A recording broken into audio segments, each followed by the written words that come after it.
Hello everyone, and welcome back to Tutorials of Tone. My name is Alex. Thank you so much for watching this video. This is the first in a three-part series of Piece of My Heart. We're starting with Janis Joplin and the original, diving into those original tones.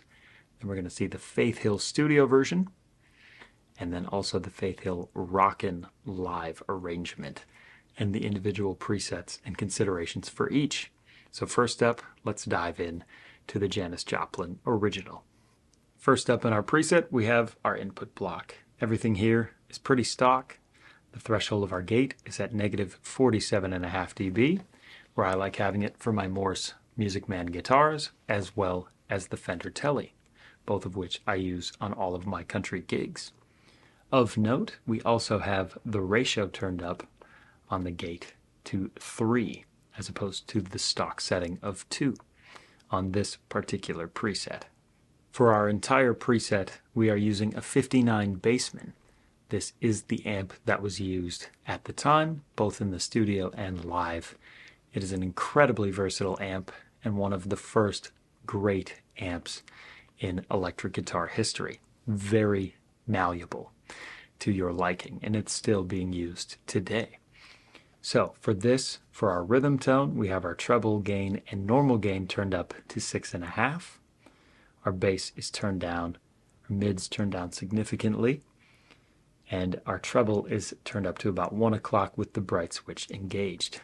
As you can see, our presence is absolutely dimed, and our master volume is at noon.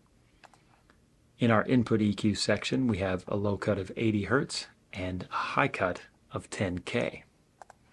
We're running that into a pair of 4x10 Bassman cab IRs with a 57 and then a 121, which is rolled off 5 dB. We have a 100 Hz low cut and a 10K high cut on that cab. That sounds like this.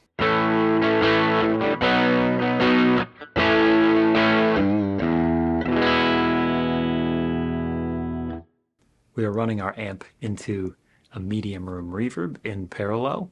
Everything here is at stock settings, and our level is taken down to taste.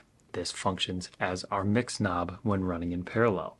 So we're at negative 15 dB, and you can hear very subtle, but just adds a little bit of breath, especially if you're listening to board recordings or live recordings.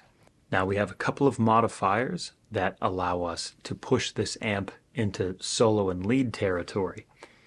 We have attached to our boost, our input boost, and our fat switches, a scene controller.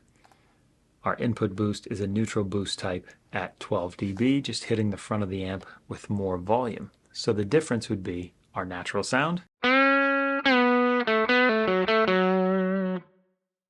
and our lead tone.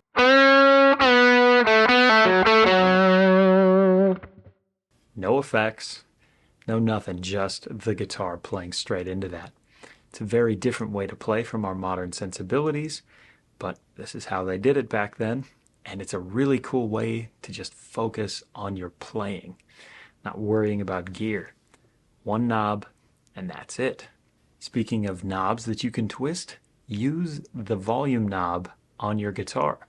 This is an old school tactic for getting more tones out of your single channel amp. So in the chorus, you're going to have that thing all the way up.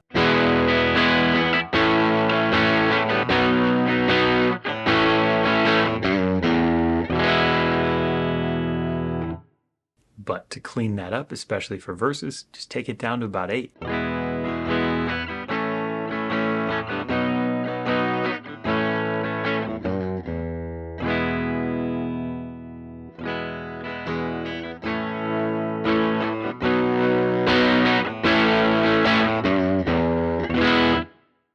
A lot of power in a very simple, often unused knob on our guitar.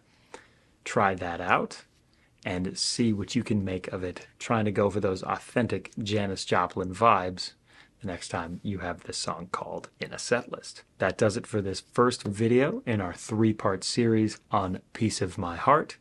If you enjoyed this video, there are plenty of other videos throughout the channel that you can check out, other tutorials of tone, Fractal 101, gear reviews, playthroughs, etc. Stay tuned for part 2 in our series where we cover Faith Hill's studio version, and then the third part where we will cover Faith Hill's live rockin' arrangement. Thank you for watching, and we'll see you next time.